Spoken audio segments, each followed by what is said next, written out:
Hello everyone, it's Fred here, and a bit of a different video for you today. I'm going to explain why you're not getting anywhere with your injury, what you can do instead, and why you just keep going round and round in circles and you can't seem to reduce your pain or make any progress to get back to training, competing, or just daily activities without any pain. So the first big mistake that everyone is making is not understanding what physical components reduce pain. So very simply, we have mobility,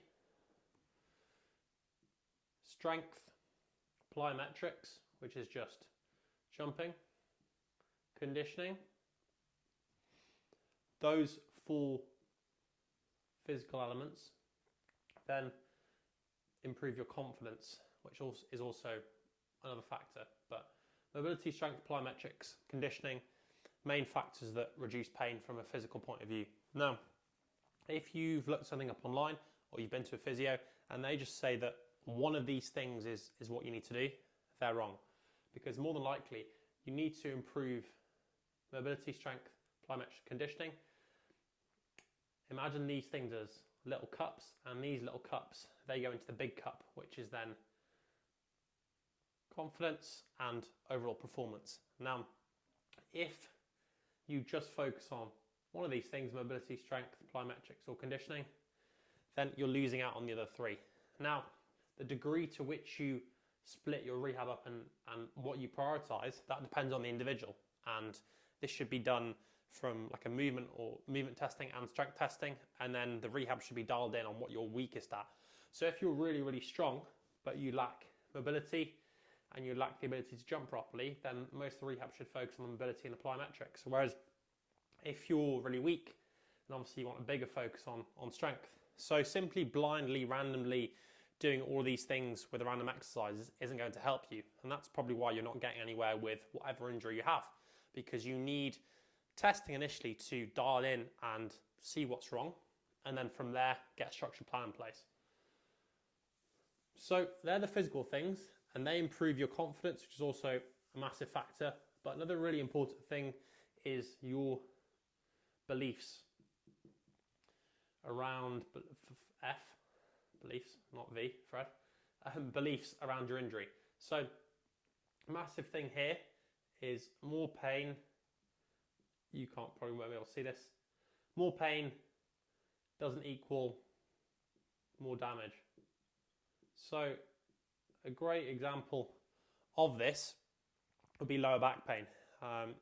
You go to the doctor, you go to physio, they say you've got a slipped disc, and this is the cause of your pain, this is why you're getting loads of pain. Well, if you lift a lot, if you go to the gym, you've probably got, if we want to call it a slipped disc, you'll have some damage at your spine, at your lower back. This doesn't necessarily correlate to pain. If someone did an x-ray on me, I've been weightlifting for a decent amount of time, Olympic weightlifting, a bit of CrossFit, there's probably quite a bit of damage at my lower back, but I'm paying for it at the moment. But if I didn't know this and I went to a physio and they said, well, they showed me an image, or a chiro showed me an image of my back, an MRI, and they said, and there was loads of damage there, and they said, this is the cause of your pain, then probably psychologically, I'll be like, God, I'm in a ridiculous amount of pain, or I suddenly would be. And so what you're told massively impacts how much pain you're in. So more pain doesn't equal more damage. It's more than likely your beliefs around it. So the lower back is an example. Our lower backs are incredibly strong and resilient, and pain is usually a byproduct of lots of other things, like the things I mentioned: mobility, strength, plyometrics, conditioning, but also your lifestyle, your sleep, your nutrition, previous injury history, what sports you did when you were younger, did you have a rough time growing up, did you have any psychological trauma, are you stressed at work?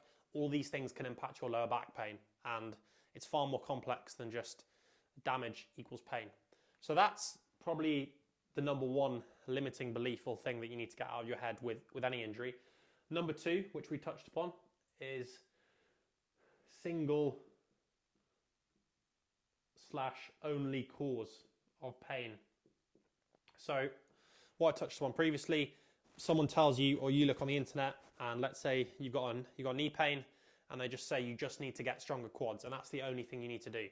This is inherently wrong because it could be something you need to improve on, but more than likely there's other things going on. There's hip mobility, foot and ankle mobility, and again, all these other psychological factors, sleep, nutrition, lifestyle habits, your beliefs around knee pain. You might believe your knees are inherently weak and you don't want to load them with particular movements. So nothing, or very rarely, is something a singular or only cause of an injury, okay? So that's number 2 on the beliefs. Number 3 on the beliefs is rehab is linear. I mean like progress in rehab, so rehab is linear. Because pain is such a complex thing, as I mentioned, and it's massively psychological as well, and lifestyle affects it. You could be progressing within rehab, maybe your pain has been reduced for a few weeks, and then suddenly what happens is you get these massive dips and troughs, and you think, oh, I'm going backwards. So if we go that, and progressing, and then you start to get these dips and troughs, peaks and troughs in your rehab. Typically this reflects other things more than the physical aspects. So if you've had poor sleep that week, if you're stressed at work, your nutrition's been a bit shit, you've been drinking alcohol more than usual, that's typically when you'll get these troughs. And then the peaks will obviously happen just as a byproduct of improving those physical things. But don't assume that these troughs are you going backwards. It's typically a lifestyle thing, and it happens anyways because pain is complex. But as long as the trajectory is overall improving and going up, even if we have peaks and troughs, it doesn't really matter, and it's not something you should be stressed about. Because even if you have all your lifestyle dialed in, your sleep's really good, nutrition's really good, everything's really good, you're still likely to get these troughs because the body's a complex thing. It's not simply improve your mobility, improve your strength, get fitter, and everything improves at the same rate. It's not really like training, where if you've been in the gym and you're trying to get a bigger squat, for example, it's fairly linear. Like you just add on half a kilo a week, and you see improvements in pretty linear fashion without any peaks or troughs, especially if you're a beginner. So they're 2 really important aspects. All those physical elements and then psychological elements or the beliefs around the injury.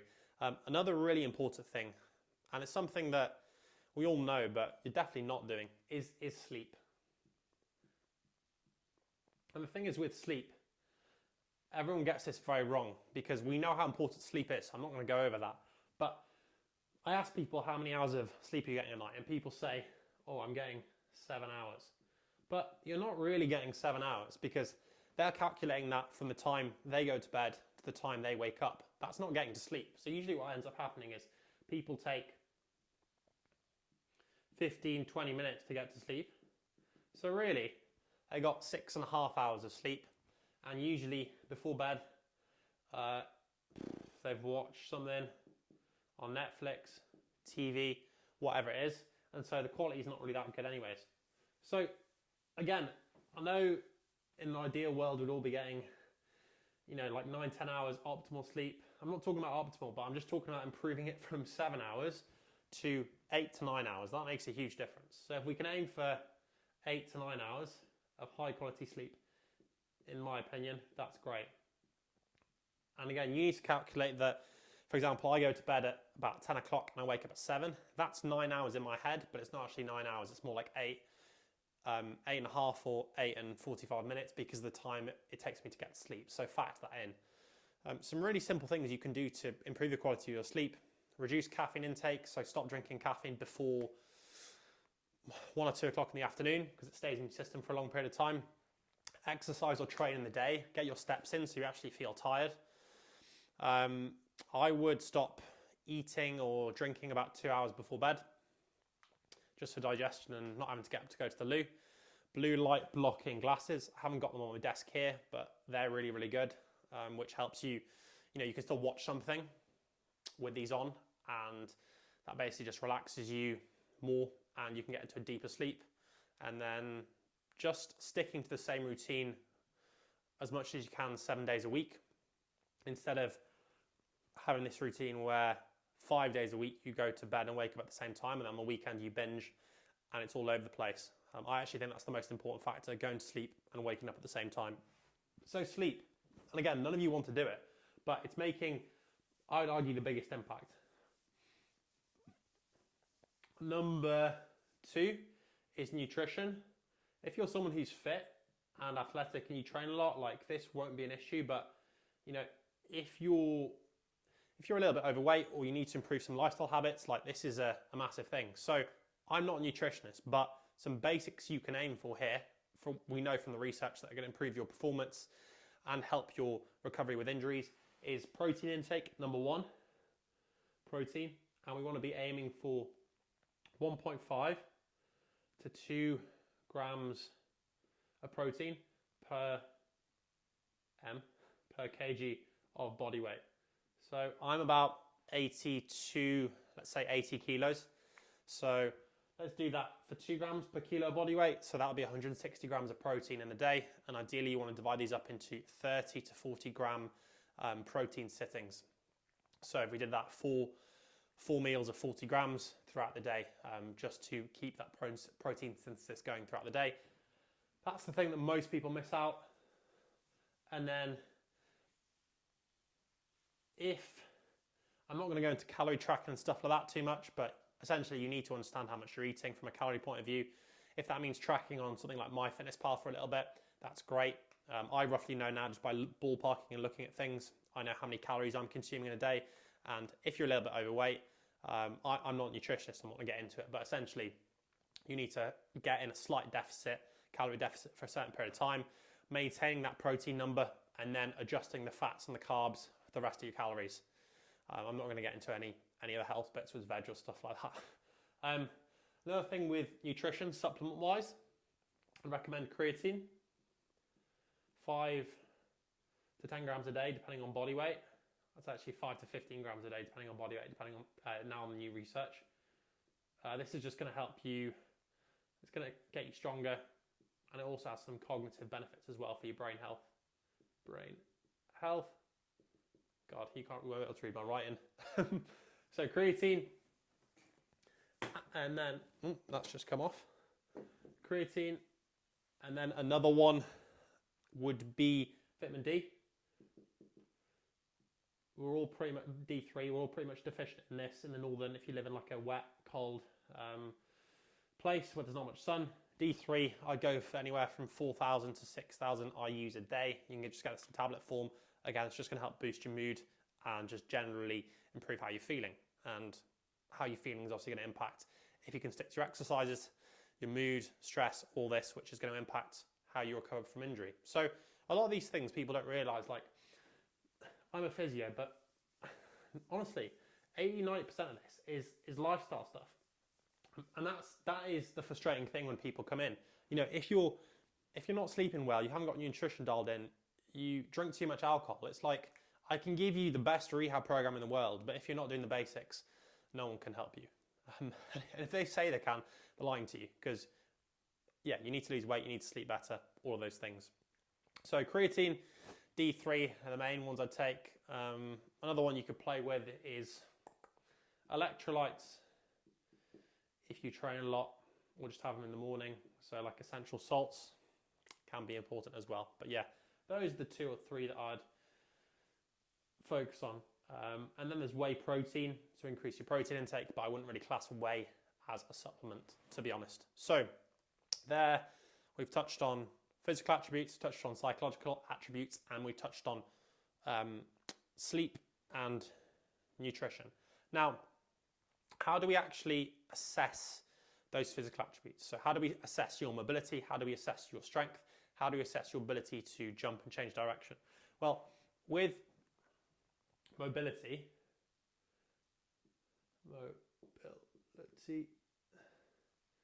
I do 2 tests with people. Number 1 is a general movement assessment, and number 2 is joint specific. All this means, firstly, I look at how they're moving with general movement patterns, so squats, toe touch, side bend, look at how the whole body works together. And then number 2, we're looking at the specific area that's painful or injured, and which looking at deficits there in terms of range of movement. Then I look at how do these two things relate and where we can pick up slack, what we can work on. Typically, when you see movement deficits at the joint, so like you see restriction in, for example, hip range of motion, internal or external rotation, whatever it is, then you'll typically find deficits with their general movement patterns. So their hinge might be really poor, or their squat, they might shift side to side in their squat, something like that.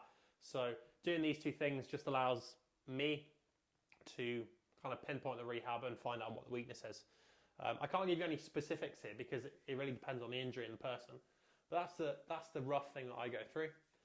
With strength, it's a bit more simple. Again, I'm not going to go into specific body parts here, but just so you get the gist. Number one, peak strength, and number two is capacity or muscular endurance. So peak strength is ideally, a lot of tests are a 1 rep max, a 5 rep max, or a 10 rep max. And the reason they're not all 1 rep maxes is because when someone's dealing with pain, I found that testing them on a 5 rep max or a 10 rep max, you can still assess their strength without them being in loads of pain, which is good. Or an isometric test I do as well, which is basically just pushing against a weight and not moving. So peak strength testing, this just depends on the injured area. If it's a lower limb injury, then it'd be loads of leg strength testing. If it's upper body, obviously it'd be upper body, just depends. Then capacity or muscular endurance is similar, but for the same affected area. So if you had a leg injury, then the peak strength would be like looking at your quads, hamstrings, glutes, calves, all of that. And then capacity would be typically bodyweight stuff, full max reps, and see if there's a correlation there or see if there's any differences. So again, with legs, capacity could be like a single leg wall sit for time. It could be like a hamstring bridge for time on each side, a max calf raise test on a single leg, things like that. So that's strength, done mobility, and then plyometrics. It really depends on the individual. Some people I wouldn't look at initially because they're in too much pain. Other people I would. For people that I would, what I would look at is some very simple and basic jumping movements if they're able to do so.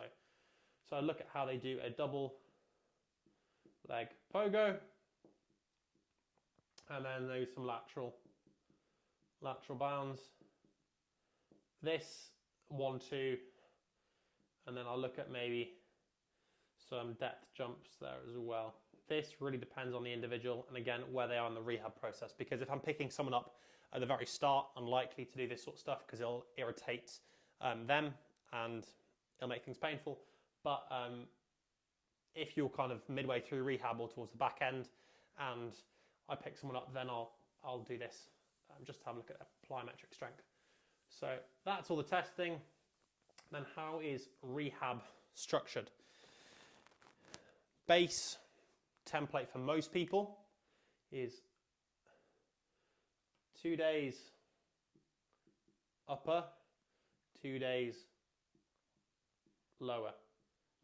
Okay, even if someone has a lower body injury, I will do 2 days of upper body as well, because I'll do all the programming for them. So just to kind of keep me in sync, and I can actually get them performance gains in the upper body as well. So let's say they have a knee injury. Let's go knee pain. So it would look something like this. Knee pain, 2 upper strength days with mobility and strength, 2 lower strength days, mobility and strength, and then you could have 1, 2 extra conditioning pieces. This is from 99.9% of the pop, to be honest. And sometimes I even decrease that upper and lower number to like 3 full body days. Because a lot of people aren't athletes, they're just trying to get back to doing daily activities pain-free, and maybe less conditioning.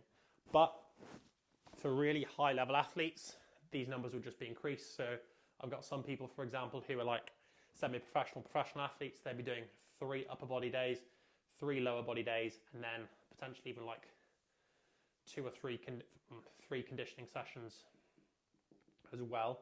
So you'd have double days here. This just really depends on the person.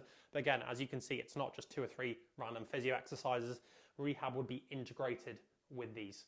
So if we stick with the example of knee pain, an example of a lower body strength day will look something like this, we'd have mobility, then we'd have strength early on. So mobility might be 2 exercises, focusing on 2 different things. So for example, one might be hip, one might be foot and ankle, depending on the person. And then let's get rid of mobility, just move strength up here so you can see it. So mobility, 2 exercises usually, and then strength, anywhere from 4 to 6 exercises depending on the level of the person. And usually with knee pain, number 1 would be some form of isometric. So that is a strength exercise, but you're not actually moving. So it's a hold, so like a wall sit, a single leg extension hold, something like that, to get some blood flow and strengthen the quads without aggravating your knee pain. And then number 2, 3, 4, 5, let's do that. Number 2 might be a glute focused exercise, hip thrust, etc. Then you might have a hamstring one, calves, and then you might have abductors and adductors on the hip. So essentially what we're doing here is isolating the issue with some isometrics and then just maintaining and continue to build leg strength that we can manage around the knee pain with the glutes, hamstrings, calves, adductors.